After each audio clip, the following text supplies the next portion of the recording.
we're going to get started. Thank you so much for coming out on this, I don't know, drizzly, sad-looking day. But it's the perfect day for what you're about to watch. This is the dramatic one act. How many people from this audience were at the comedic one act a few months ago? Yeah. So, a few things at the top just to remind you of. Common courtesy, please. Cell phones, no sounds would be great. Some of the moments in this set of plays are designed to be extra quiet, and you can help us with that in a couple ways. One is by making sure your phone's not going to like start playing Who Let the Dogs Out. That's a really dated reference. Anyway, the snack bar is all of the money you spend there just goes towards helping us break even on this show. That's all we want to do. So go buy something. But when you do, because this is not a uproarious knee-slapping affair kind of a thing, during the play, like between shows, if you come back in with a bag of chips, don't be the crinkly person. You know what I'm saying? You're like listening and you're like weeping, being moved to tears, and someone's like, try to avoid being that. Just like eat your chips quickly. I don't know. Go. I want you to spend money and then make zero sound. What you pay us for. Yeah, there's that. Okay, another piece of housekeeping is that we have, for the first time in a long time, a fundraiser coming up it's for both performing arts and for athletics. It's the crab feed. It's coming up at the end of March. It's the 23rd. We would love to see all of you there to just continue supporting what we do on stage here, both in music and drama. And the more people we get, the less each of you has to cough up or something. I don't know. No, please come. It's going to be super fun. I think I'm emceeing or something. So that's worth the price of admission. More dated references. Okay, so I'm really excited to present this show to you for a multitude of reasons. Number one is one that is probably already abundantly obvious to you, which is that this is not the way the comedic one acts were laid out, right? The stage is called a thrust stage, and the whole purpose of that is to make you, the audience, more kind of immersed and a part of what's happening up here. So, a couple notes. You can probably see your partners across the way there. Maybe don't make big faces at them during the play. But also know that wherever you're sitting right now, you're going to see a certain show. And then if you are like, man, that was interesting, I feel like maybe I missed something. But if you want to see a different show, come back tomorrow and sit somewhere else. Because it's a challenge and a whole host of opportunities as a director and as actors to act on a stage like this, and decisions have been made. That's all I'm going to say. So we hope you enjoy that. The last piece of information is that Morgan, my amazing wife, is sitting over there, somehow still pregnant. Her due date, is it Tuesday, technically? Huh? Wednesday. Okay. See, I should know that. Wednesday, she is due to have our fourth child. And so, say a little prayer that stays that way for the next 36 hours. Otherwise, I won't get to see any more of the show. Because of that, I decided to bring in some help. And I've done this before, but I've never done it to this degree. I brought in 2 guest directors to help me out with this show. So there are 3 one acts, one of which is directed by a faculty member that you probably all know and love, Miss Amy Nelson.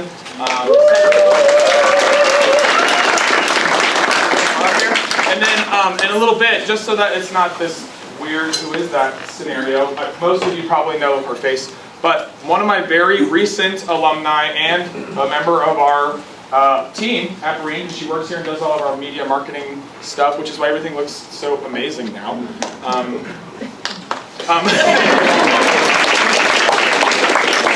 Cindy Moutier from last year. You might know her.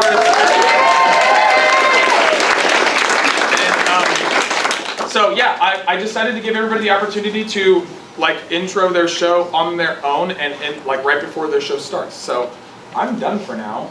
enjoy what she's going to say. Are you going to pray or am I going to pray? You can pray. Awesome.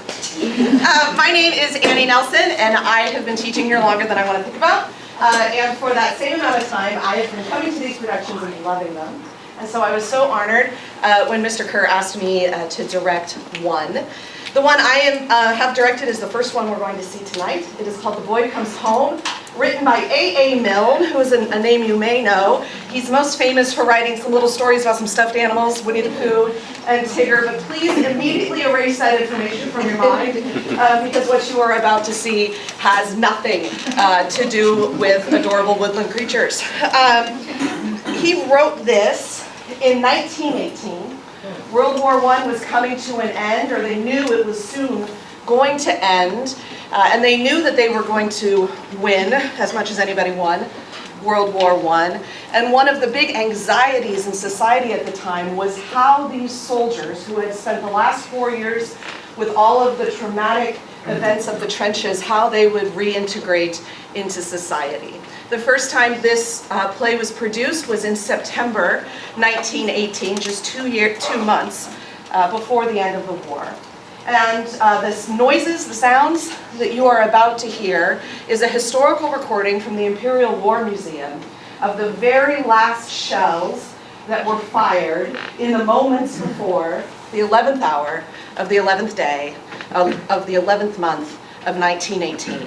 And then you will hear the first moments of the Peace of Armistice. Oh, and pray. That was such a good accent. Dear God, I thank you so much for these students who have worked so hard and put so many hours in. And I just thank you for giving them these skills and these gifts. God, you are the great storyteller, and you are the writer of history, and you invite us in to those attributes that you carry as well. And I just pray that you will help these students use those skills to your glory, and that we can just really enjoy their efforts on this stage. Amen. Cue war.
Philip? Yes, I'd like some breakfast, please. But breakfast has been cleared away an hour ago. That's exactly why I rang. Now you can boil me a couple of eggs and coffee, not tea. I'm sure I don't know what Miss Higgins will say. Who is she? The cook. And she's not used to being put about like this. Do you think she'll say something? I don't know what she'll say. You needn't tell me, you know, if you don't want to. I don't suppose it will shock me. One gets so used to it being in the army. Well, I can do what I can, sir. But breakfast at 8 sharp is the master's rule, just as it used to be before you went away to the war. Before I went away to the war, I did a lot of silly things. Don't drag them up now. Well, I'm sure I don't know what Miss Higgins will say. There you are, Philip. Good morning, dear. Did you sleep well? Rather splendidly, Aunt Emily. Thank you. How are you? And did you have a good breakfast? Not a boy to be late for it. I always thought they had to be up so early in the army. They do. That's why it's late when they get out of the army. Dear me, Philip, I should have thought that a habit of 4 years would have stayed with you. For the last 4 years, as I shot out of bed, I've said to myself, wait, the time will come. That doesn't really give a habit a chance now, does it? But I dare say you wanted your sleep out. I was so afraid that a really cozy bed would keep you awake after all those years in the trenches. Well, one isn't in the trenches all the time. One gets leave, if one's an officer. You didn't spend much of it with us, Philip. I know, but you did understand, didn't you, dear? We're not very gay, and I know you must have wanted gaiety for the little time you had. But I think that your Uncle James felt it. After all, dear, you've lived with us for some years, and he is your guardian. You've been a darling to me, Aunt Emily. But Uncle James and Of course, he is a little difficult to get along with. I'm more used to him. But I'm sure he really is very fond of you. I've always been afraid of him. I suppose he's just the same. He was just the same last night, and having breakfast at 8 o'clock. Been making pots of money, I suppose? Oh, he never tells me exactly. But he did speak once about the absurdity of excess profit tax. You see, jam's a thing the army wants. It certainly gets it. It was so nice for him, because it made him feel like he was doing his bit helping the poor men in the trenches. Miss Higgins wishes to speak to you, ma'am. Oh, yes, I'll come. Perhaps I'd better see what she wants. Tell Mrs. Higgins to come. At once, please. Philip, I don't know what Mrs. Higgins will say. No, nobody seems to. I thought we might really find out for once. Perhaps I'd better... No, you mustn't. You see, she really wanted to see me. You? Yes, I ordered breakfast 5 minutes ago. Philip, my poor boy. Why didn't you tell me? I dare say I could have gotten it for you. Though I don't know what Mrs. Higgins will say. She tends to be very temperamental sometimes. You sent for me, Mum. Yes. Yes, I sent for you. I'd like some breakfast, please. Didn't Mary tell you? Breakfast is at 8 o'clock. It always has been as long as I've been in this house. It always will be until I get further orders. Well, you've just got further orders. Now, if you can find a ham, bring that up as well. And boil me a couple of eggs. Orders? We're talking about orders. From whom in this house do I take orders from, may I ask? In this case, from me. In that case, Mum, I wish to give me month's notice from today. In Toulouse. Certainly. And perhaps you wouldn't mind if my aunt gave me notice. That way you could leave at once. We can easily arrange that. How much do you pay her? £45. 12s into 45s. I hope you don't mind Cox's check. Some do, but this is a quite good one. What's this? Your wages instead of notice. Who said anything about going? I'm sorry, I thought you did. It's only a bit of breakfast. I don't see, but I might get it. I'm not decent. Then let me say this again.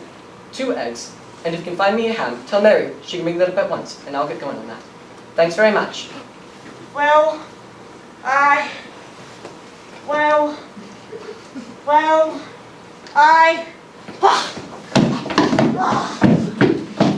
Is that all she ever says? It really isn't too much to worry about. Philip, how could you? I should have been terrified. I've been doing your job for about 2 years now. What job? Mess president. I think I'll go see about that ham now.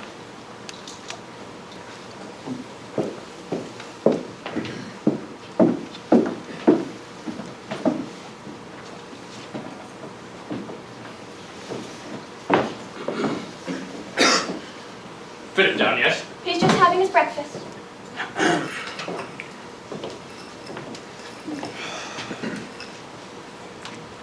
$10 $10 I say.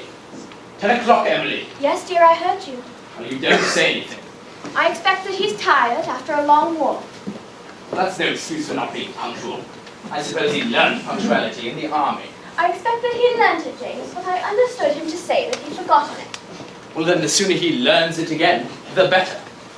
I particularly stayed away from the office today in order to talk things over with him. Here's 10, past 10, and there's no sign of him. Well, I'm practically throwing the day away. What are you going to talk to him about? His future, naturally. I've decided that the best thing he can do is to come into the business at once. Well, perhaps you ought to consult him a little, dear.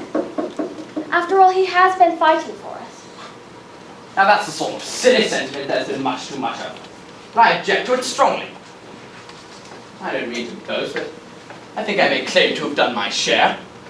I gave up my nephew for my country. And I suffered. from the shortage of potatoes, to an extent that you probably didn't realize.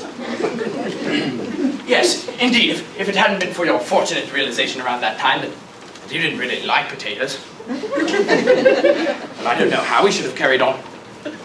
Well, I think that Philip's 4 years out there have made him more of a man. He doesn't seem somehow like a boy who can be told what to do. They must have taught him something. I've no doubt they taught him something about bombs and which end a revolver goes off and how to form force, but I don't see that that's the sort of thing that helps him to decide upon a career most suitable for a young man in after-war conditions. Well, I can only say that you'll find him different. I didn't notice any particular difference last night. I think that you'll find him rather more... I can't quite think of the word, but Mrs. Higgins can tell you.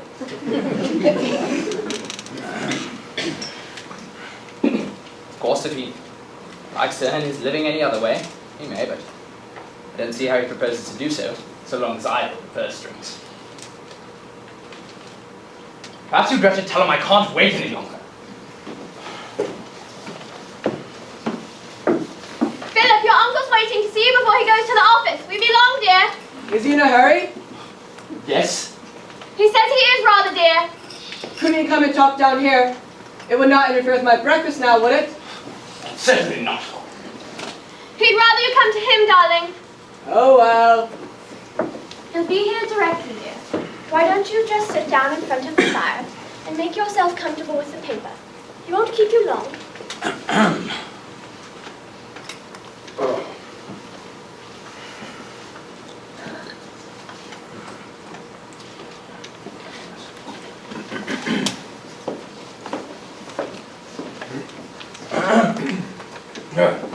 The morning is not the time to make oneself comfortable. It's the most dangerous habit. Well, I nearly found myself dropping off in front of the fire just now. I don't like all this hanging about, wasting the day. You should have had a nice sleep, dear, while you could. We were up so late last night, listening to Philip's stories. Yes, you mustn't neglect your duties, Emily. No doubt you've plenty to do. All right then, James, I'll leave you. But please don't be too hard on the boy. I shall be just, Emily. You can rely upon that. I don't think that that's quite what I meant.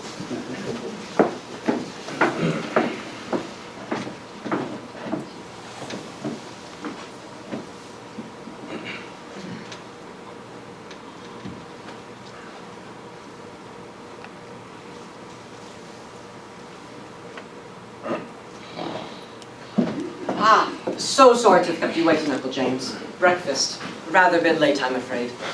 A bit late? Well, I make it just 2 hours. Call it 2 hours late, Uncle James.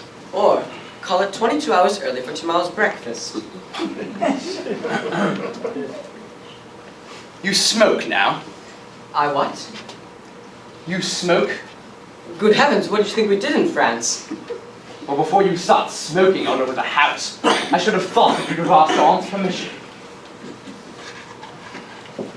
Aunt Emily, do you mind my smoking in here? Of course not, darling. Of course not, darling. Now understand once and for all that while you remain in my house, I expect not only punctuality, but also civility and respect. I will not have impertinence. That's what I wanted to talk to you about. Staying in your house, I mean. I don't know what you do mean.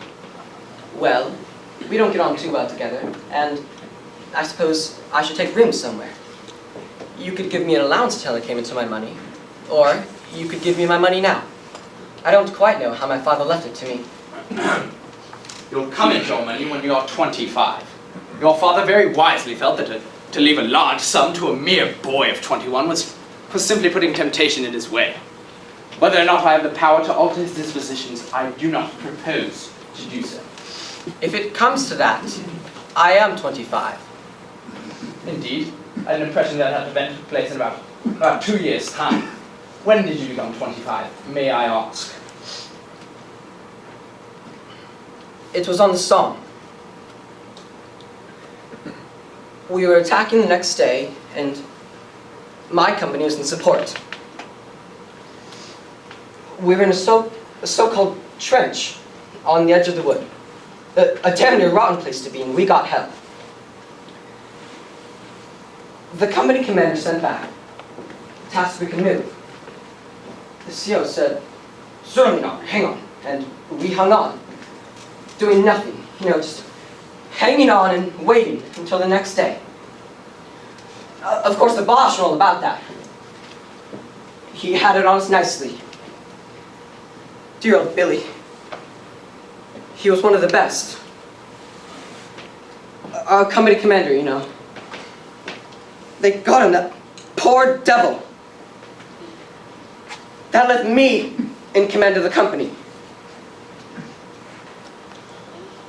I sent a runner back. Tasked if I can move. I had a bit of scout on my own and discovered a trench about 500 yards to the right. Not what you'd call a trench, of course, but compared to the woods, it was absolutely Hyde Park. I waited an hour. My men never came back. I sent another. He went west too. I was not going to send a third. It was murder. By this time, half the company had been dead by now. So I had to decide. I had three things that I could have done. Hang on, move to the other trench, which was against orders, or go back myself and explain the situation. I moved. And then I went back to the CO and told him I'd moved. And then I went back to the company. That's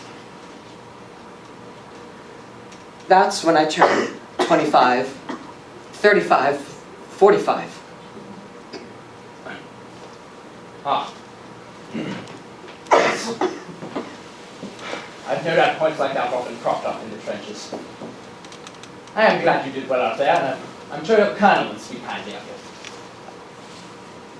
you. But, when it comes to choosing a career for you, now that you've left the army, my advice is not to be altogether despised. Your father evidently thought so. He would not have entrusted you to my care. My father didn't foresee this war. Yes, but you make too much of this war. All you young boys think you've come back from France to teach us our business. You'll find it's you who has to learn, not me. I'm quite ready to learn. In fact, I want to. Excellent. Then we can consider that settled. We haven't settled yet what business I'm going to learn. I don't think that's very difficult. I propose to take you into my business at once. We'll start from the bottom, of course, but it will be a splendid opening for you. I see. So you've decided for me. The jam business? Is there anything to be ashamed of in that? Oh no, nothing at all. It just so happens that it doesn't appeal to me. If you knew which side your bread was buttered, I think it would appeal to you very considerably. I'm afraid I can't see the butter for the jam. I don't want any silly jokes of that sort. You were glad enough to get it when you were out there, I've no doubt. Oh yes. Perhaps that's why I'm so sick of it now. Oh no, Uncle James, you must think of something else. Perhaps you've thought of something else. Yes. I've had some idea of being an architect. You propose to start learning to be an architect at 23? That's ridiculous. Well, I couldn't start before, could I? Exactly. And now you'll find it's too late. Is it? Are there going to be any more architects, or doctors, or solicitors, or barristers? We've all lost 4 years off of our lives. Are all professions going to die out? And how old do you think you'll be before you're earning money as an architect? The usual time, whatever that may be. If I'm 4 years behind, so is everybody else. Well, I think it's high time that you earn a living at once. Look here, Uncle James. You can't treat me like a boy who just left for school. Do you think 4 years out in the front haven't made any difference at all? If it had made any difference, I should have expected it to come in the form of an increased readiness to obey orders and recognize authority. You are evidently determined to have a row. Although, perhaps I must say this once and for all. I absolutely refuse to go into the turnip and vegetable marrow business. And perhaps I'd better tell you once and for all that I don't intend to allow any rudeness from an impertinent young puppy. I remember annoying our brigadier once. He was covered with red, had a very red face, about 20 medals, and a cold blue eye. He told me how angry he was for about 5 minutes, while I stood to attention. I'm afraid you aren't nearly as impressive, Uncle James.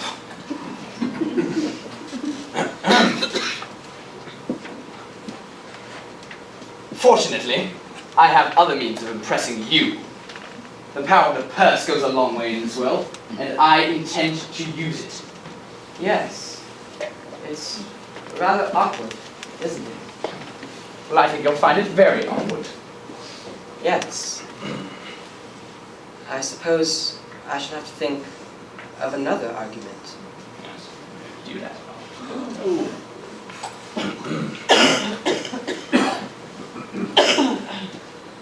What on earth are you doing?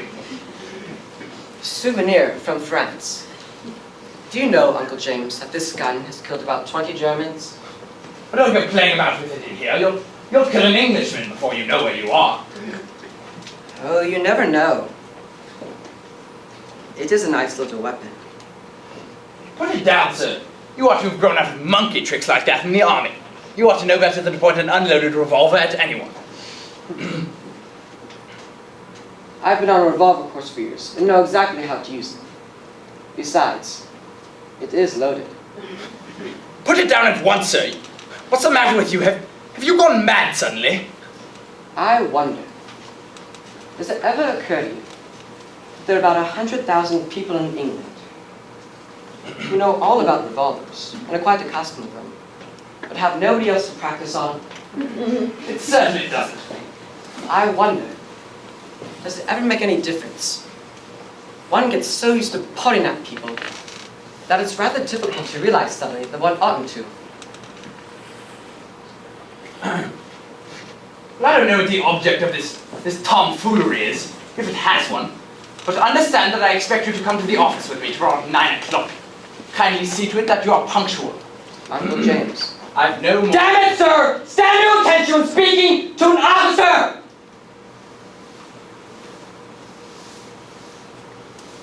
That's good. Sit down now. What does this bluff mean, eh? It's not a bluff, it's quite serious. Threats, eh? Persuasion.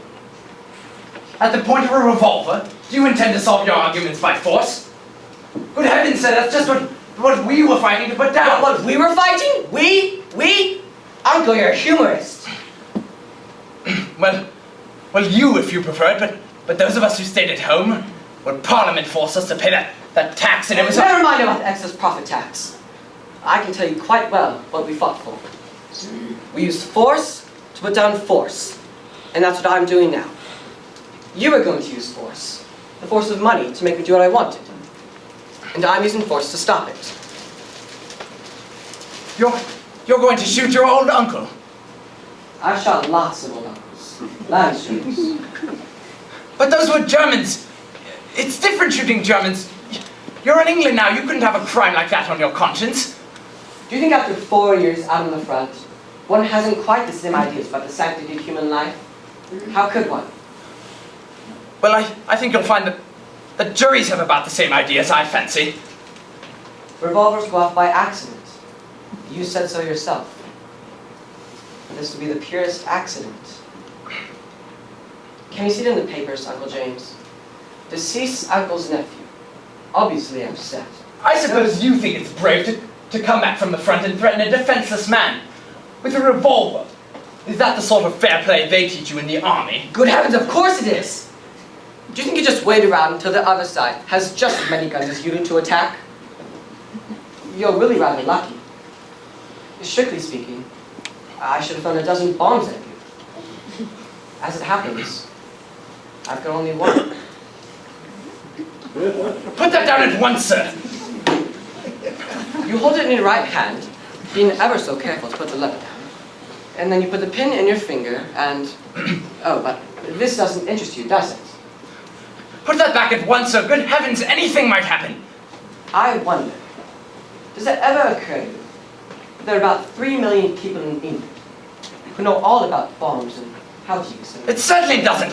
I should never dream of letting these things occur to me.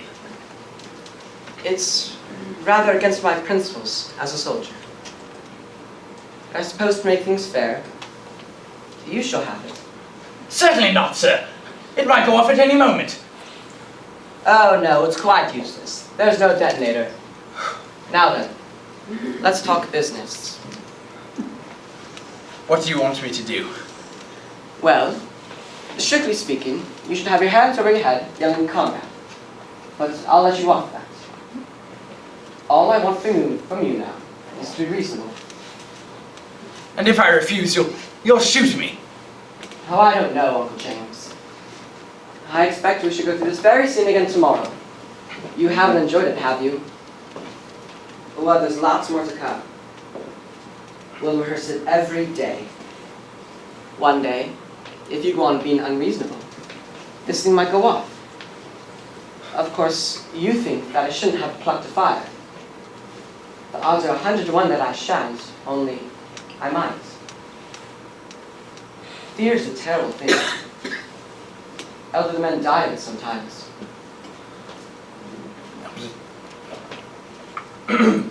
Paw! I didn't mean to be bluffed like that. You're quite right, you're not that sort. I made a mistake. I shall have to do it straight off. 1, 2... Philip! Mercy! Please don't you... anything. What are your terms? Don't... Good please. man, that's the way to talk.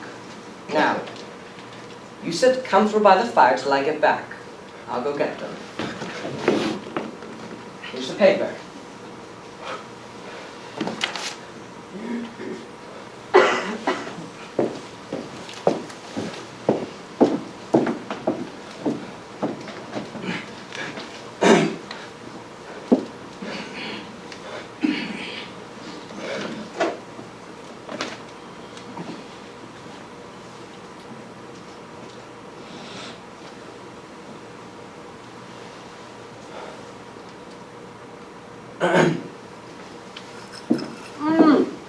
So sorry to have kept you waiting, Uncle James. You wanted to see me?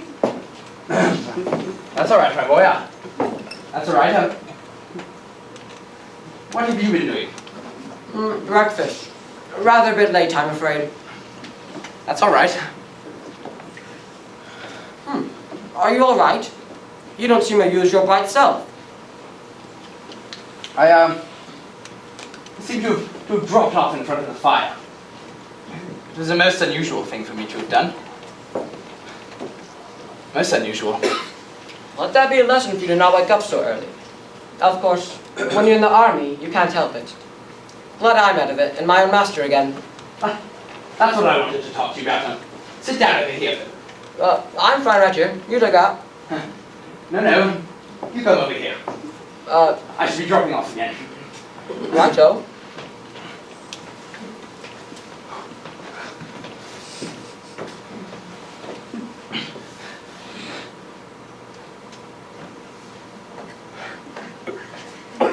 I suppose you smoked a lot in France. Rather. What did you think we did? It's allowed in here? Oh yes, of course. Well then, what are you going to do now that you've left the army? Burn my uniform and sell my revolver. Sell your revolver, eh? Well, I wouldn't need it now, would I? No, certainly not, I should say. I can't see why you'd want it at all. You're in England now. There's no need for revolvers here, eh? I hope not. Quite so. Well then, what's next? We must find a profession for you at once. Well, I suppose I haven't thought about it that much. You've never wanted to be an architect? An architect? Or anything like that? It's a bit late for that, isn't it? Well, if you're 4 years behind, so is everybody else. To tell the truth, I don't think I care that much. As long as I'm not a commissionaire, I absolutely refuse to wear a uniform again. Well then, how would you like to come into my business? The jam business? You wouldn't want me to salute you in the mornings, would you? My dear boy, no. Well then, I think we'll give it a try. What do you do? It's your experience in managing and handling men that I hope should be of some value. Oh, I can do that all right. Uncle James, do you realize that I'll never salute again? Or wear a uniform? Or get wet, really wet? Or, examine men's feet? Or stand to attention when spoken to? Or, best of all, I will get frightened. Uncle James, do you know what it's like to be afraid? Really afraid? Well, I don't. No, of course not. Not to death, I mean. Good heavens. I could spend the rest of my days in the British Museum and be happy. All right, we'll try you in the office then. But I suppose you'll want a holiday first, though. Uncle, we're in London. Run to the bus. Get in the paper. Wearing a waistcoat. It's all holiday. All right, come along with me then. I'll introduce you to Mr. Bamford. Who is he? He's our manager. A little stiff, but a very good fellow. He'll be delighted to hear that you're coming into the firm. I suppose I should take my revolver in case he isn't. A good joke, that. But only a joke, of course.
directing the next one act that you're about to see. And just recently, I just left advanced drama, and then Mr. Kerr asked me if I wanted to direct, and so I had the privilege of directing this script, which is entitled The Storm. And the first time I read it, automatically one of my favorite scripts that I've ever read, and without giving away too much, I will say it's one of my favorites because it portrays so many different things, from fear, guilt, grief, and family and love, and so much more. So the actors have worked incredibly hard on this one act, and I hope you guys love it just as much as I do. Without further ado, The Storm.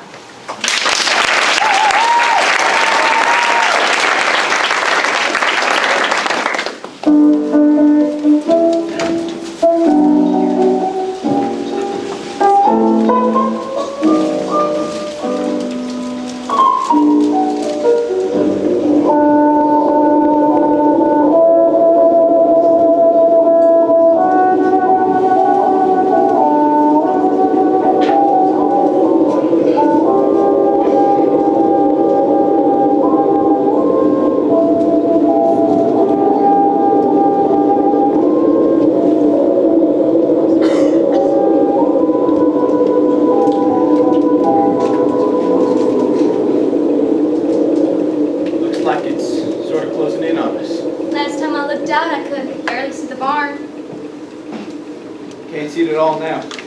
Blowing too hard. Probably gonna be the biggest snow of the year. Maybe 24 inches. Maybe more. Maybe a lot more. You just never know about snow.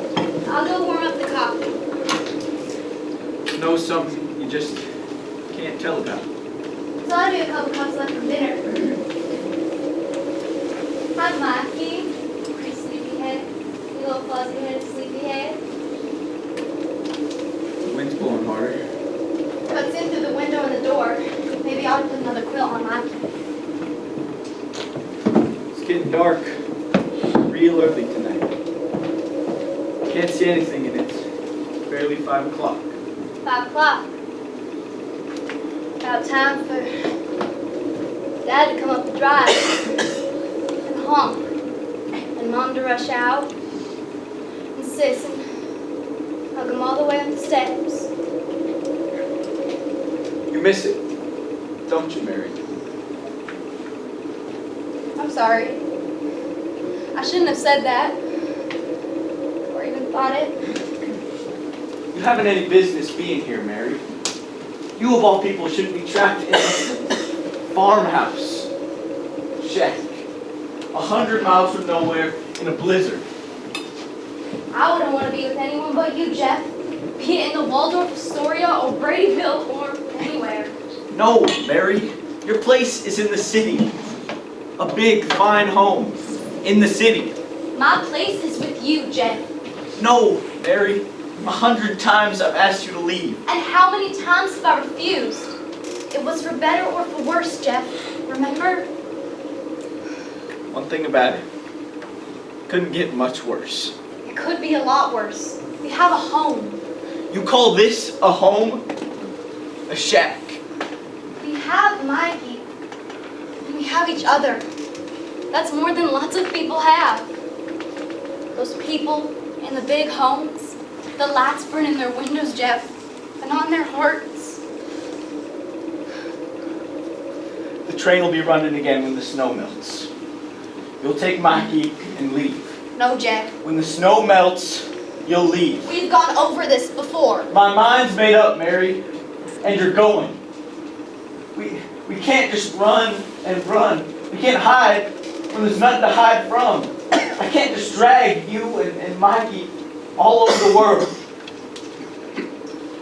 First it was Bradyville, home. Then another state, the coast. It's hard running and hiding when there's nothing running after you. Then we took off in the mountains. We'll buy a farm in the mountains somewhere. Not many people. We'll be happy. We'll never be happy. Jeff. Now there's nothing left. No place to go. Because this is the end of the line. Don't talk like that, Jeff. The end of the line, Mary.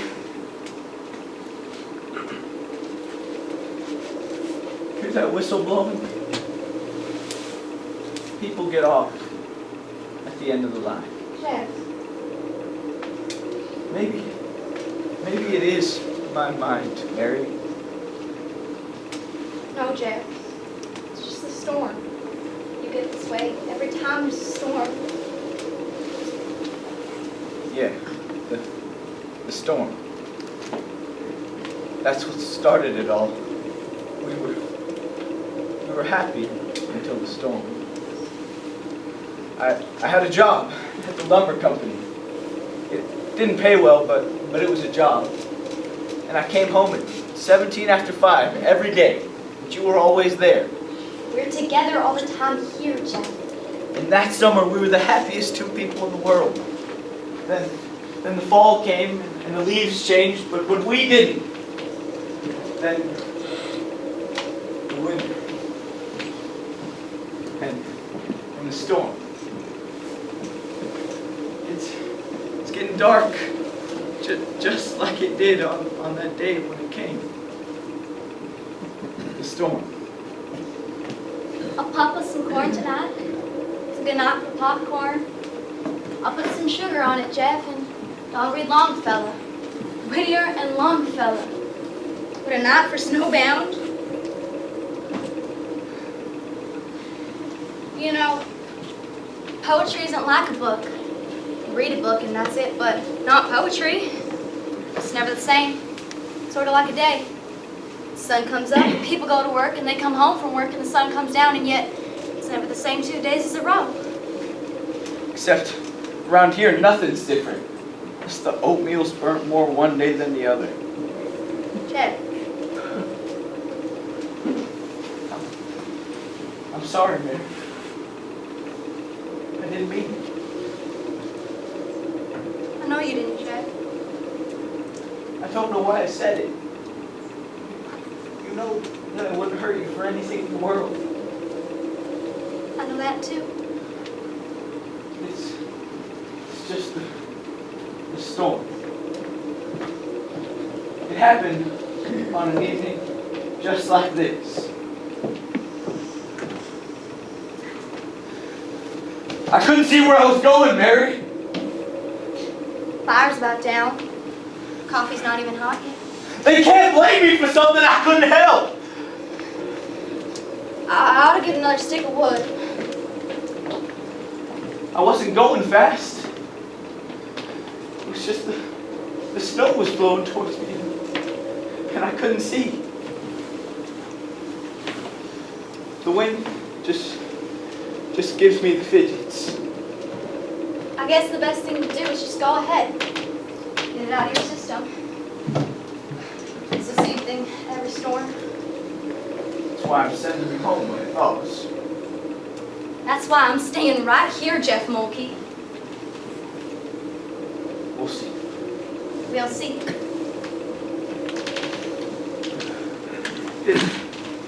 It happened on an evening just like this. The snow was blowing towards the windshield, and it was sticking. That's why I couldn't see I was on the wrong side of the highway. I saw the car right in front of me. I jerked the wheel, but it was too late. The woman was dead. But the little girl, she wasn't. And we sat there all night. Me and the girl. And the woman.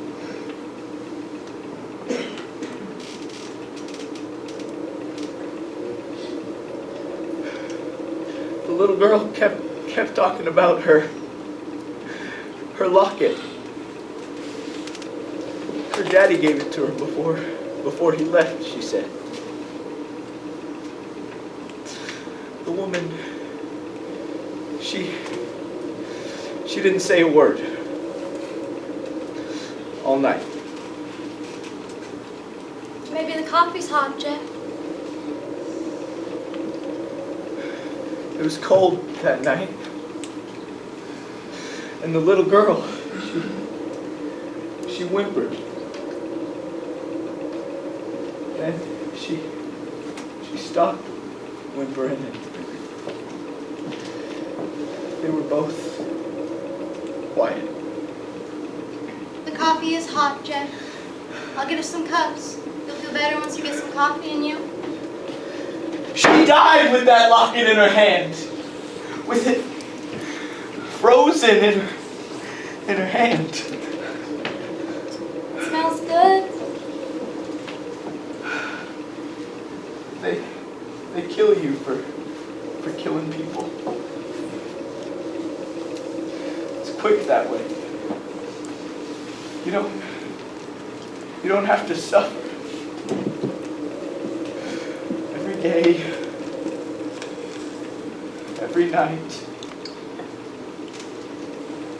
every time it storms. What's hot, Jeff? I stopped driving, sold my car, my gun, anything that could cause an accident, and I ran. I ran away from people, but I couldn't run away from the woman and the girl and the locket.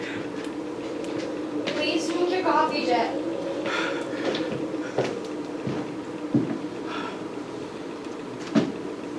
It happened on an evening just like this. The snow's blowing towards the window, just like it did the windshield, and it's sticky. That's why I couldn't see the car.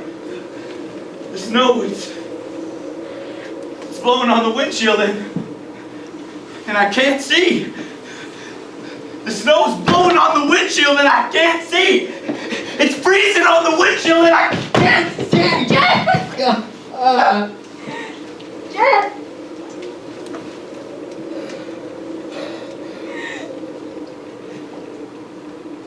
Jeff, are you alright?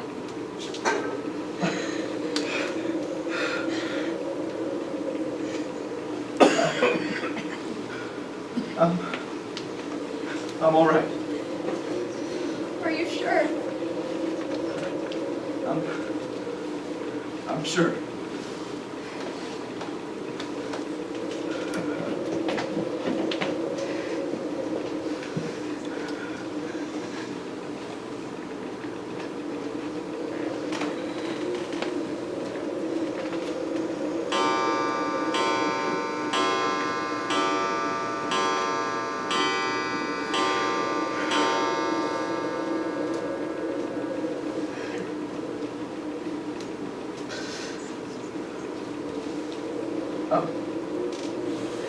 I'm sorry, Mary. I understand, Jeff. I know what you've gone through. Whether anyone else knows or not. That's what wives are for. I've learned to expect it. Every storm. Just like the cold and the wind and everything else that comes along with it. You know, some women have this to go through Saturday night. I only experience it every time it snows. That's why I suggest we part when it thaws. I'd suggest we move to Florida. It's been harder on you than anyone. You and Mikey. I've dragged you all over the country where there's no people. You haven't complained once.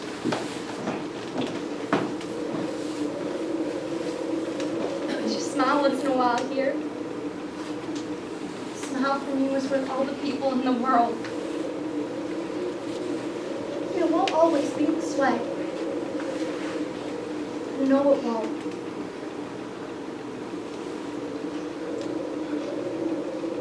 Drink your coffee.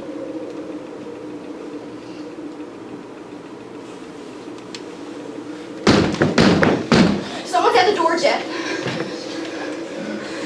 Don't know what anyone's doing up in the mountains lest it's some hunter got lost. I wish we had a gun. Should have more sense than to traipse around here, especially this time of season. You have a gun?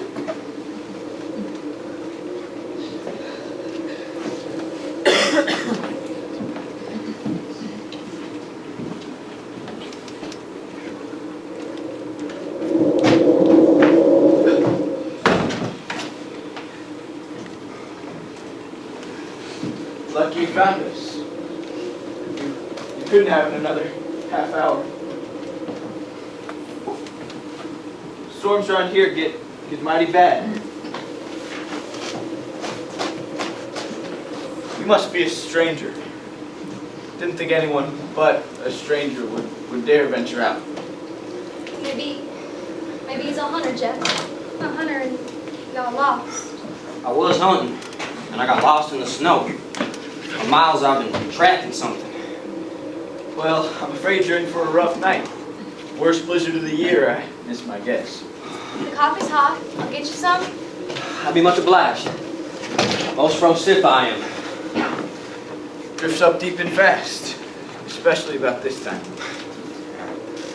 That's what they've been saying about the lodge. That's what they told me. But when a man's hunting for something, looks like it was almost intended, don't it? Like I was just led here.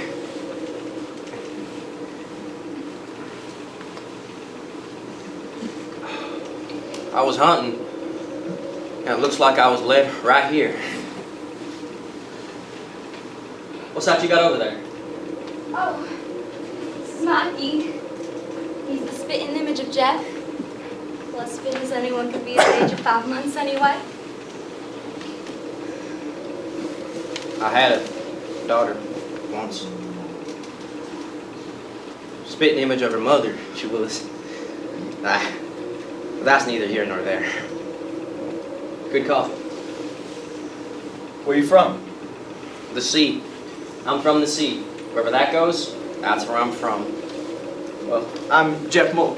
This is Mary. And the sea goes lots of places. Lots of places. Listen to the wind. It can be lonely in the mountains in a snowstorm. It can be lonely anywhere. No matter where you are, it can be lonely. How long do you reckon this is going to last? Maybe 2 or 3 days? Snow. Funny things happen in the snow. Like this evening. Us three, for instance. Never seen each other before, but here we are. Trapped in a blizzard. Not knowing each other, but trapped. Reminds me of a story I heard once.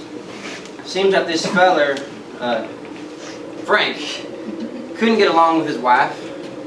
Both was too stubborn to give in. You being husband and wife, I reckon you know what I mean. She went back to their folks and took their daughter, and each went their own separate way. Him caring for her and her caring for him. And they was both too blamed stubborn to admit it. Well, sir, this went on for some time. Finally, she swallowed her pride and up and back for him, clear across country. And he didn't know nothing about it. Well, sir, they was suddenly in a snowstorm, and some darn fool was driving on the wrong side of the road and smacked him. Smacked him head on, he did. Killing the woman outright, killing her. The daughter died in the night. Froze she was. And they were on their way back to him. And he didn't know nothing about it.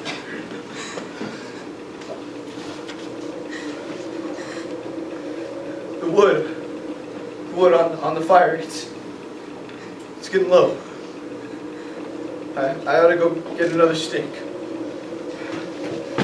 Okay, now, this Frank was a big feller, he was.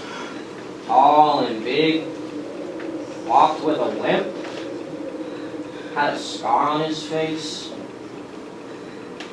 Sort of like this one, they say.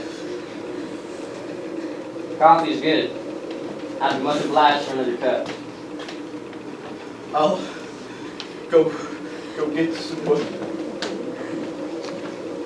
I'd be much obliged if you have some more coffee. Oh, yes.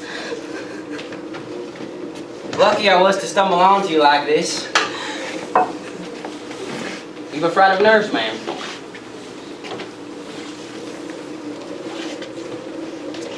Much obliged to you.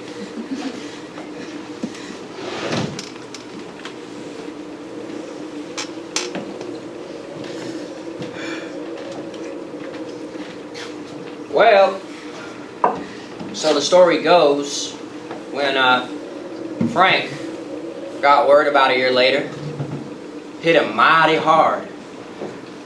And right then and there, he swore revenge. Said he'd get the man what did this to him, even if he had to follow him all over the world. Revenge. People are mighty desperate when they want revenge. And that's what Frank was after. You know, if a man wants revenge bad enough, ain't nobody alive gonna head him off. People can run and run. But a man wanting revenge is gonna catch him sooner rather than later. He ain't caring about how long it takes. He ain't caring how he goes about it. Just so long as he gets his revenge. Reckon he saw the whole human race in that fella, but smacked his wife and daughter. Reckon he knew he'd get him sometime too. Sometime, somewhere, he'd get his revenge just the way he wanted. My gun. I forgot my gun.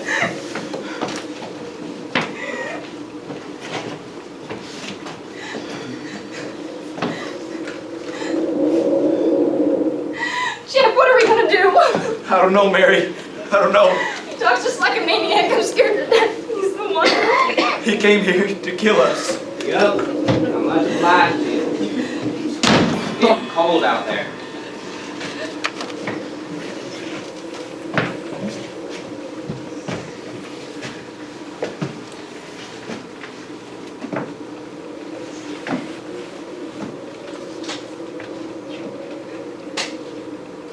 You play checkers. I hope you play checkers. I know how to trap two with one. Or should I say three? No! No!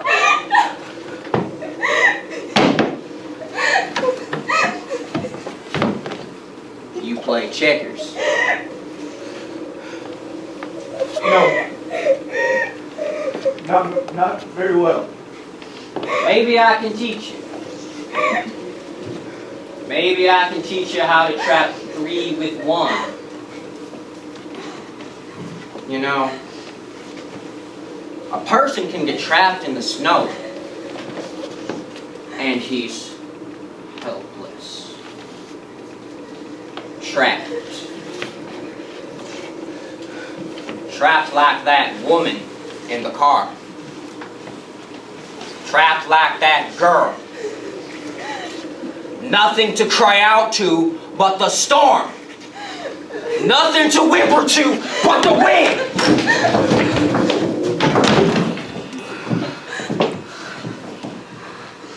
A fire, Mama. A fire. Oh, it's a miracle, that's what it is. It's a miracle. Fire and people. Oh, may we come in? Indeed you may. Over by the fire. Jeff, get some chairs. I told Mama I thought I saw a house. Oh, we're most froze. I can imagine. Take your wrap. Thank you, ma'am. Frozen clear to my toes, Mama. Our car stalled and we walked.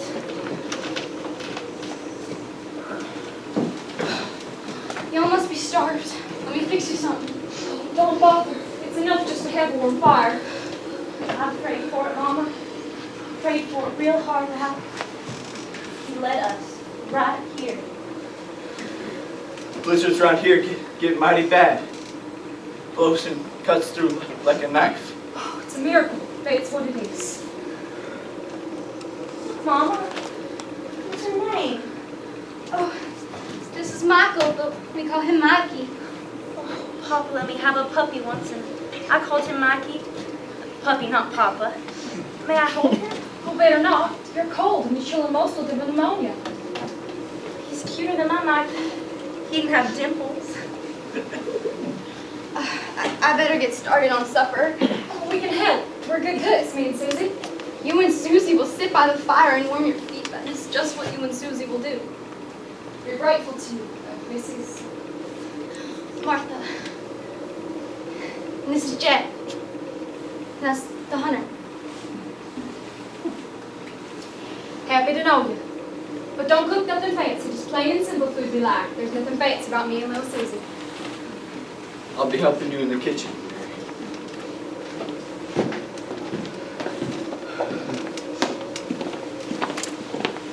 Cute place. Yeah, simple like, and plain, and clean. It's sort of like the place your papa and I had when we first met. We lived there before he was born, you know. Really, Mama? Except our bed was over there, and over there was our table. The bed? In the living room, Mama? Living room, bedroom, dining room, everything combined. We lived, loved, and laughed all in that one room. It was the happiest and sunniest room in the world, it was. Wasn't it? Frank.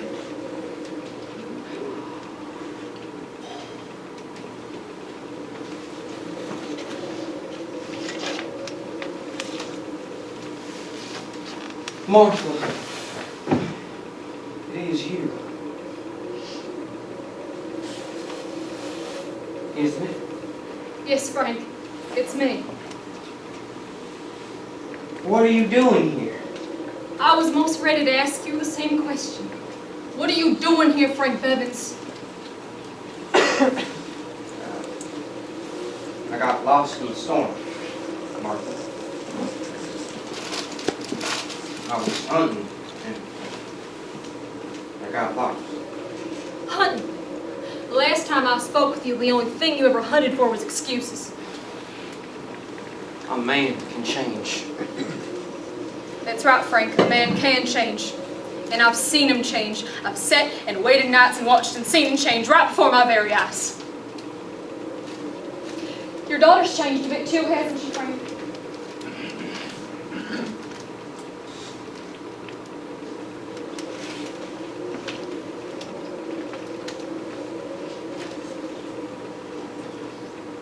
This is my Susie. Hello, Susie. Hello, Papa.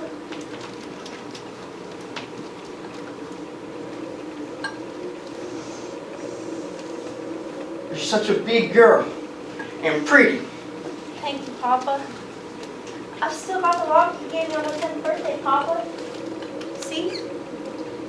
Hello. And it still says, to Susie from Papa. See? Blamed if I don't. I suppose you're wondering what we're doing here, aren't you? We were given permission, Susie and me, to come and see you when we saw what you was doing.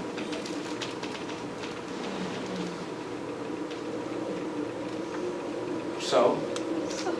So we ain't gonna let you do it. You can't keep me from it. I've tracked that man over half the country. He ain't gonna get away now. You or no one else is gonna keep me from it. Frank, you're just as hard-headed as you ever was. Susie and me were under the impression that maybe you had changed.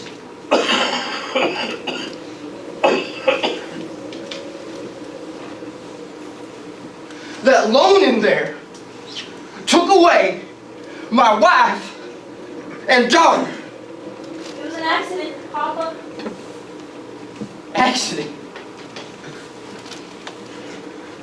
Well, this won't be. This will be murder. Premeditated murder.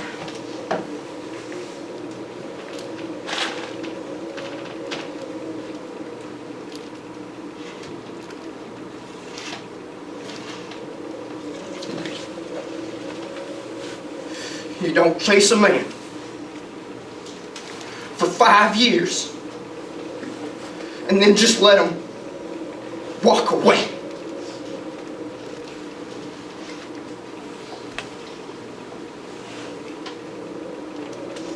He broke up my family. Frank, your family was gone all right, but they was gone long before those cars ever met on that snow-swept highway. You know whose fault it was? Mine and yours, Frank. Mine and yours. We was too proud, both too stubborn to admit that we both cared. I finally swallowed my pride and started back to you. It took me 4 years to do it, and I never got back. And now because of our own stubbornness, you want to come between another happy couple and another child.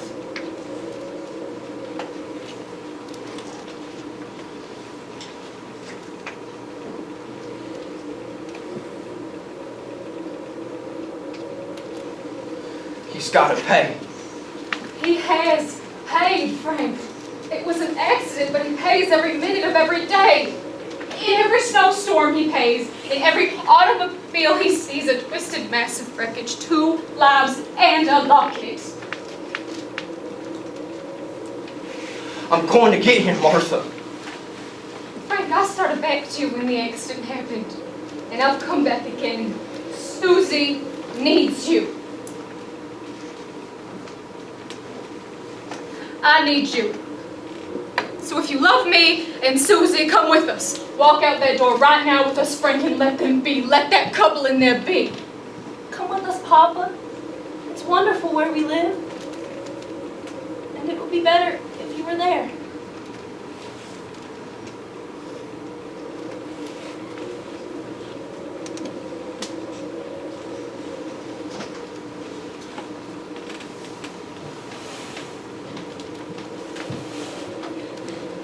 Frank, I've come back twice, and this has got to be the last time. You're not the type to go around shooting people. You know that, Frank. You know that. If you care, if you ever have cared,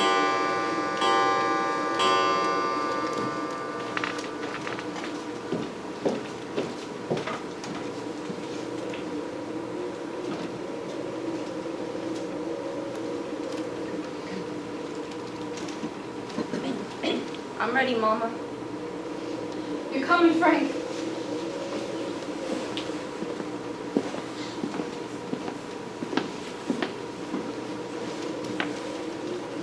Y'all better come get washed for supper. Mary says it'll be ready before too long.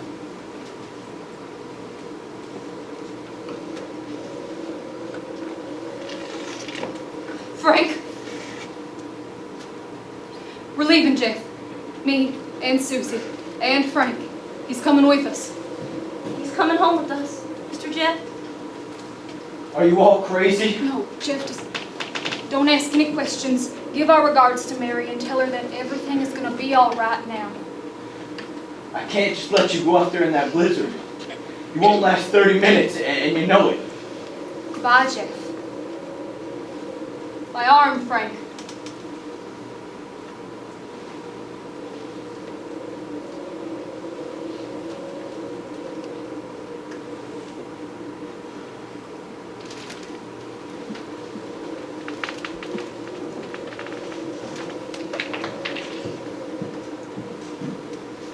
Thank you, Mark.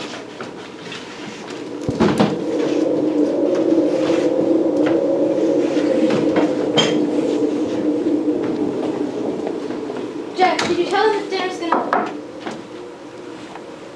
Jeff, what happened? I don't know, Mary. I don't know.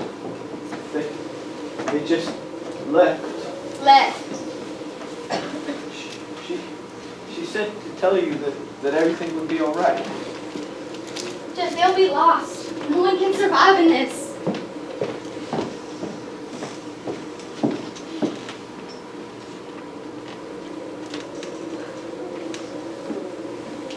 Jeff, did you say that they all 3 left?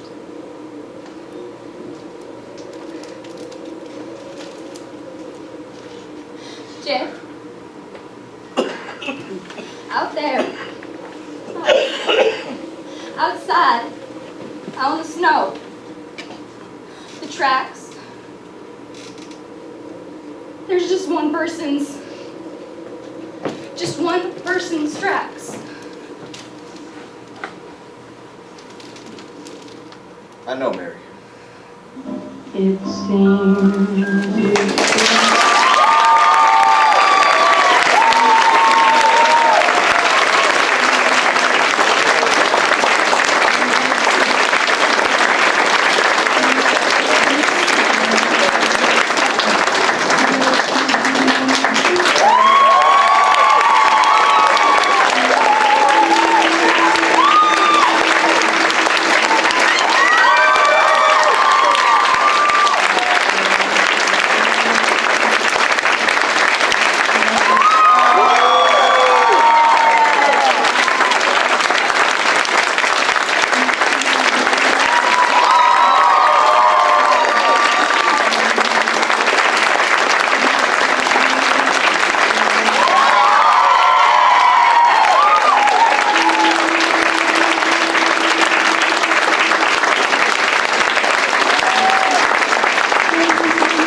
in a couple minutes for the last one. My name is Travis Kerr.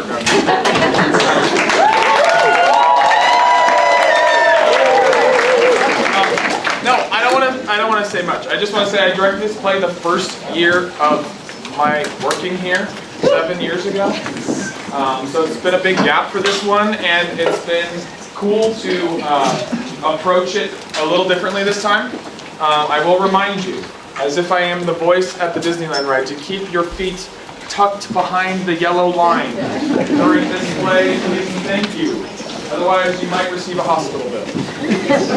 And here's my introducing the play thing. Ready? About a clock that goes tick tick. Enjoy.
She's on the warpath. What should I do? How about going to bed earlier? Whatever you do, don't tell her you were sleeping. Have the McConnell papers sent to our office on 42nd Street, put the Penske files in the outgoing mail, and make sure that the triplicates of the Davenport documents have been sent to personnel. Right away, Miss Brown. Oh, wait a minute, Joe. Why don't you head down to personnel first and bring me back some termination paperwork? I may need it.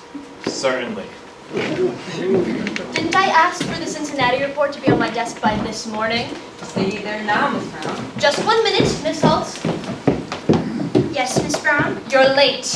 Again. Yes, I'm sorry. There were so many people on the street and my papers went flying. What did I tell you about being late? Please, Miss Brown, I really need this job. You'll never make it in the business world, Miss Holtz. Miss Brown, if you could just give me one more chance. What? Is it because I'm a woman? You think because I'm a woman that I'm not strong, that I'm a pushover? No, Miss Brown, I don't think that at all. This is a dog-eat-dog world, Miss Holtz. You've got to be tough. You must be able to stand on your 2 feet. You need drive and determination. You gotta push, push, push. We in the business world don't accept excuses.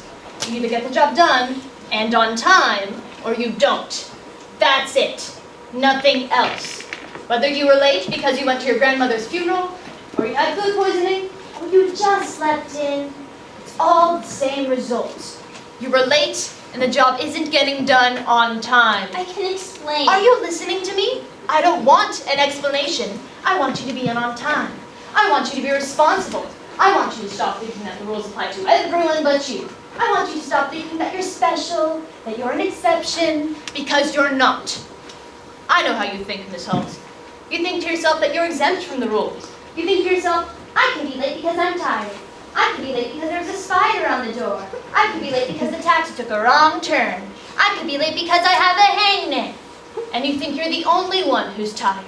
You're the only one afraid of an insect. The only one who took the wrong cab this morning. The only one who needs a manicure. Let me tell you about the reality of your situation, Miss Holmes. There are only 2 real reasons for being late. 1, you think you're better than everyone, and therefore don't need to be in on time, or 2, you're simply not responsible enough to be on time at all. You are, Miss Brown. Thank you.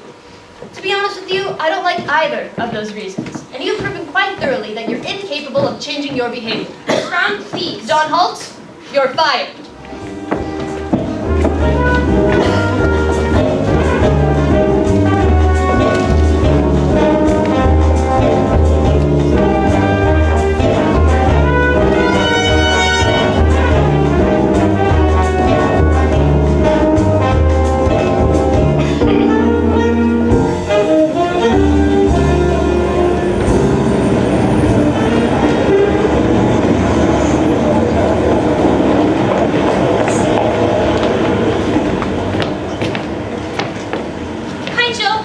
Don't hide Joe me.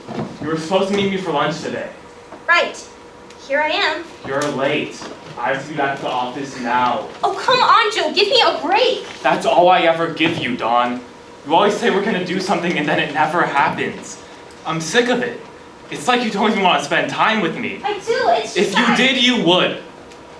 Joe, I just got fired. I know. I processed the paperwork. But you must think of me. Well, quite honestly, I don't see that Miss Brown had any other choice. Great. I thought if anyone would understand, it would be you. I'm tired of it too, Dawn. I'm tired of waiting for you. Tired of feeling like you have something more important to do than spend time with me. I'm tired of being second in line. I'm sorry. And I'm tired of excuses. I gotta get back. Can't you stay a little longer? What, get me fired too? Can I call you later? I'm not gonna sit by the phone anymore waiting for a call that never comes. Joe, please. You know, Miss Brown was right about the 2 reasons for not being on time. But I would like to add a third one. You just don't care. Goodbye, Dawn.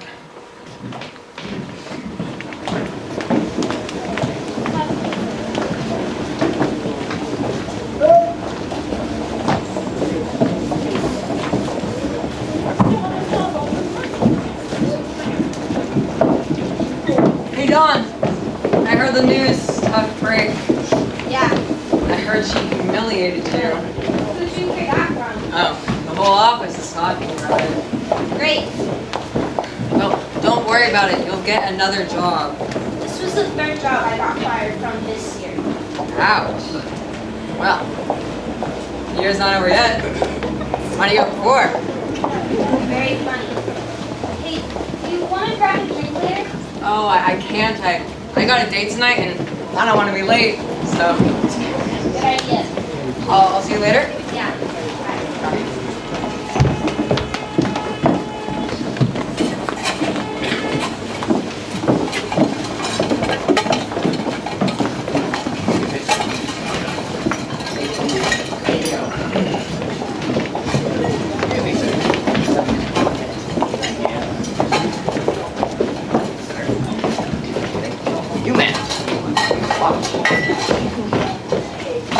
Yeesh.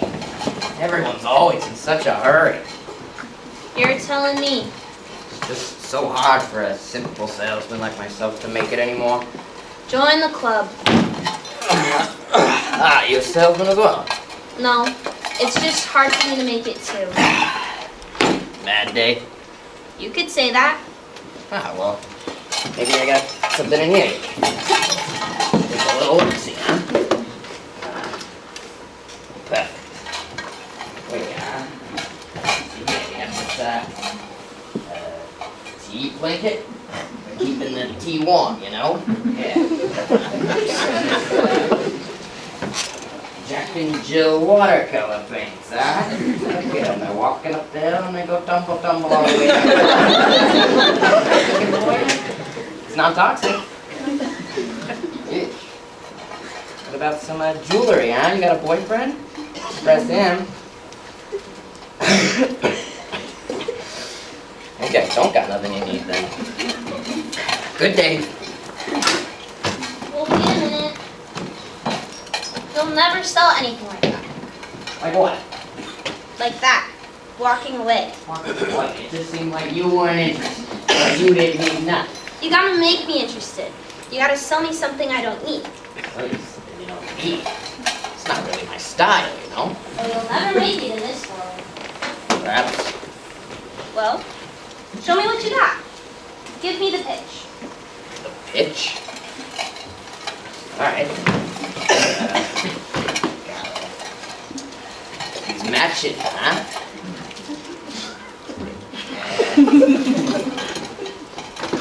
Yeah. Spoons, huh? You can play them. Very useful skill, but still something to do. Yeah. How about this radio? Crank some tunes, huh? Oh. Come on. Isn't there anything you need? I could use a watch. Oh, watches. I got watches. Just got these. What's the use? I'll probably just lose it. Or break it. Me and time don't get along very well. It's all because of time. I lost my job, I lost my boyfriend, and I lost my self-respect a long time ago. Ah, so you're late all the time. That's an understatement. But it's not because I think I'm better than anyone. No. And it's not because I don't care. Of course not. It's because I'm just irresponsible. You just need more time. Exactly. If I had more time to get to work, then I wouldn't be late. If you had more time, you'd be on time. Yeah, that's right. More time. Ah, well, maybe I do got something you need. It's shiny, huh?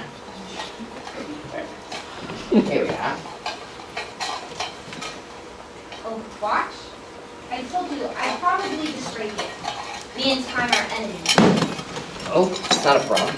Swatch is a friend. It doesn't even say the time on it. It just says 0. That's because it doesn't tell time. It gives it. Whatever, I don't have any money. Oh, that's all right. I'm not in it for the money. Good luck, Miss Hall.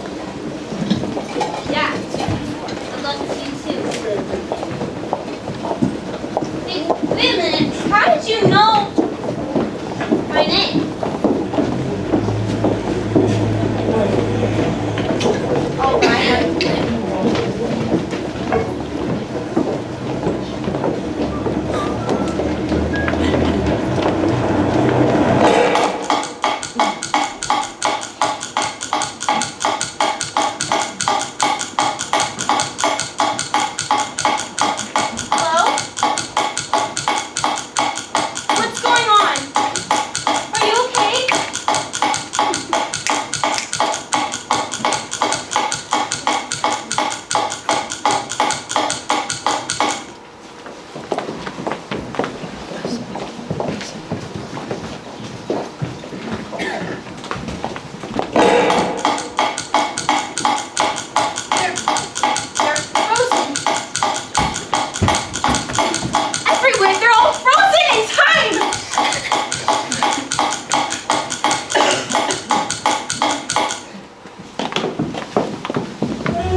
Thinking about things.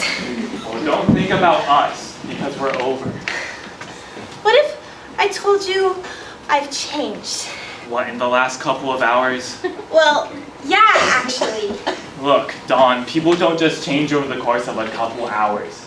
People usually don't change at all. But if they do, it takes them a long time, years. And something usually has to happen to make that change. Something big. Bigger than losing a job. And if and when they do make that change, it takes them years to prove it to anyone. Well, something big has happened to me. Look, Dawn, I can't stand around here talking. There's someone I have to meet. No, really, something's happened. Yeah? What? Well, what if I told you it's so big that it's now impossible for me to be late? I'll believe it when I see it. Okay, what's something I promised you that I never made good on? Okay, I'll make it simple. 2 months ago, you promised me a new wallet. I did? Yeah. And not only did you forget it that night, you also forgot to show up for our date. Left me sitting there alone, waiting like an idiot. Sorry. What kind? What kind of what? What kind of wallet did I promise you? You weren't that specific. Well, what kind do you want? What, you're gonna go get one for me? Uh-huh. Right now. That's right. Fine. Chestnut brown leather with my initials in the corner. How's that? Chestnut brown with initials. Look, Don, this is a nice gesture and all, but we don't know that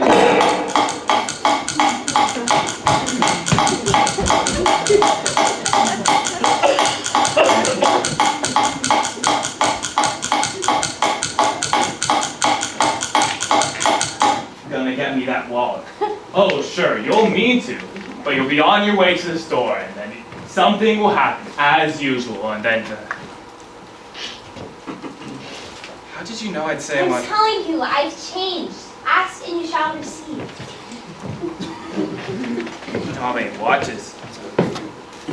Wallet, chocolates in that colander, do you? Well, if I did, what kind would you prefer? Actually, Don, I like a coconut custard cream pie with whipped cream. Look, I gotta get going, there's so much to do.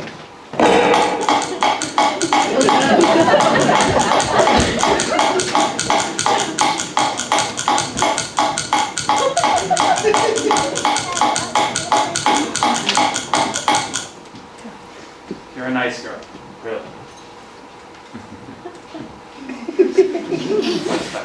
A coconut custard cream pie with whipped cream. That's some good trick. I made it myself. Did you? Why did you? I don't understand. What are you doing with that pie? You asked for it. I was kidding. I know, but the point is I got it for you. I'm telling you, Joe, I'm different. Whatever you want, I can get it for you. I'm dependable. Look, Don, I get it. But I have to tell you the truth. The truth? There's someone else. Someone else?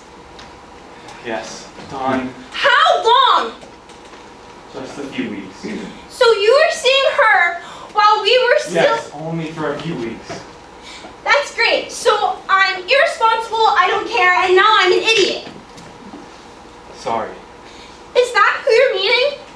Is that why you're waiting here to meet her? Yes, Don, please. Hey Don, how are you? So this is your date. You were seeing her behind my back, my boyfriend and my best friend. I understand. Don, come on, it just happened. It's not like we planned it or anything. I do see how it is.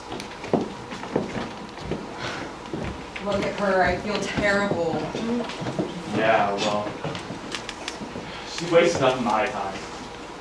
Let's just forget about her. Say, what is this? A coconut custard cream pie with whipped cream. Don made it. Well, you shouldn't let it go to waste.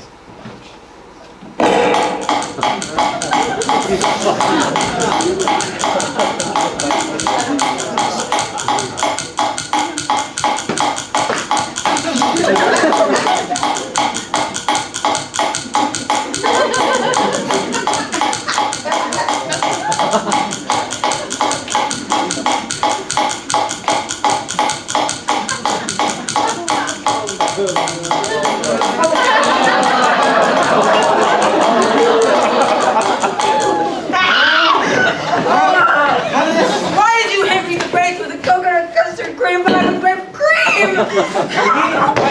You stuffed this ball in my mouth? No. Why does it fit?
Have the packages sent out by 2 p.m. or else they'll never arrive on time.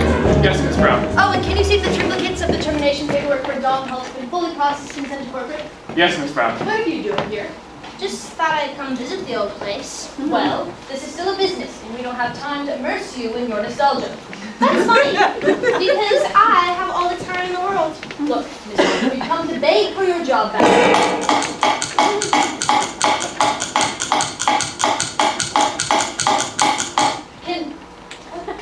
Over here. Oh, well, as I was saying, if you think there's any chance of...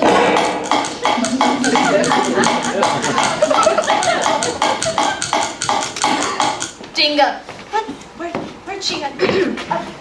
How did you...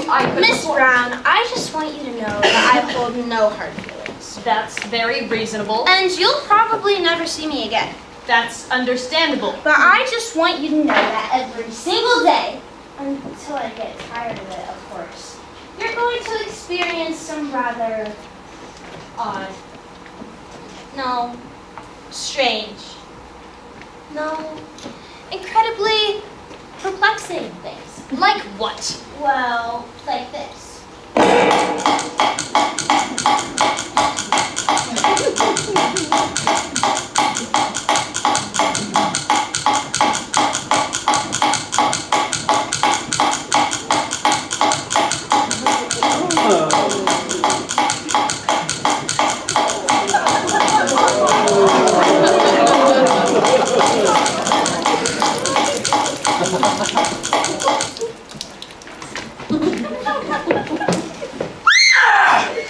What was that?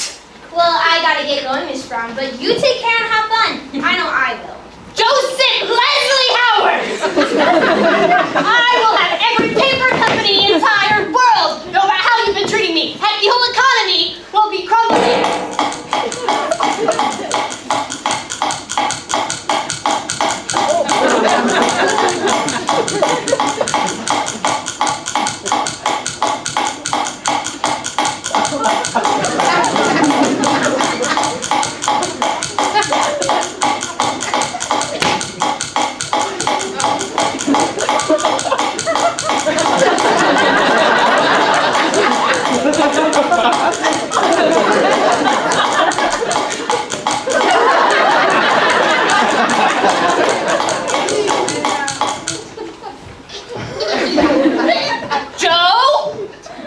Yes, Miss Brown? Why is your hand on my shoulder? I was just about to ask you the same thing, Miss Brown. Well, why don't we head back to my office to look over the papers for the...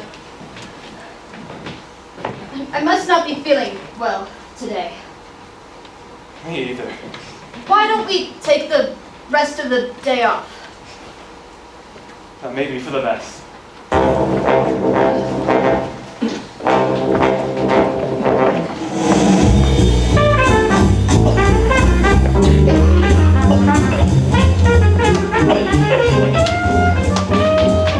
So let's see. This week I got fired from my job.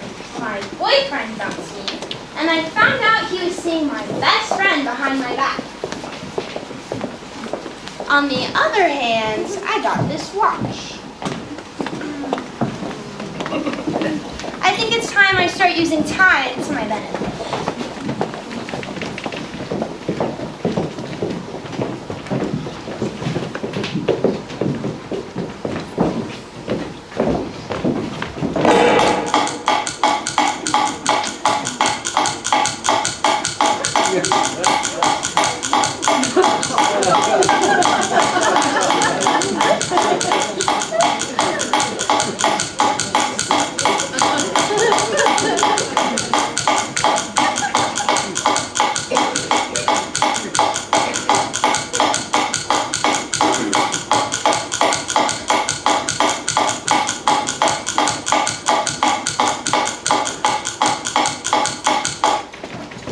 Like stealing candy from a baby.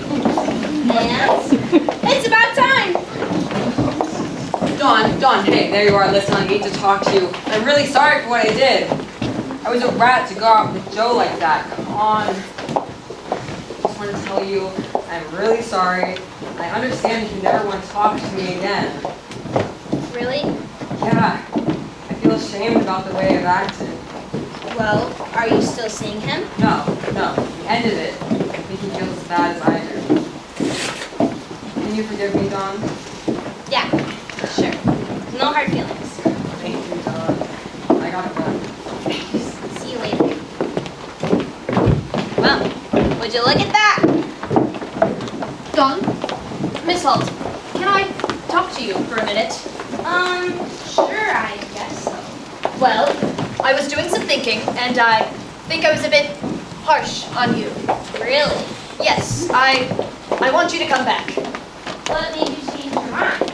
Well, you see, the other day these strange occurrences kept happening to me, so I decided to take the rest of the day off. Well, it seems corporate called with it, and they really let me have it. It made me realize that perhaps not all circumstances may be within our control. So what do you say? Will you come back? Oh, sure, I guess so. Okay. Thank you. And Miss Brown? I'll do better. Wow. I got my job back. I got my best friend back. All that's left now is... Don! Hi, Don. Look, I've been a jerk. I should have been more understanding. I know you probably hate me now. No, I could never. Do you think you could give me another chance? I suppose so. Oh, thank you, Don. Look, why don't we have a night on the town? Dinner, dancing, the works. Sounds great. Oh, we don't have to go anywhere expensive. No, it's not that. It's just... I gotta do something first.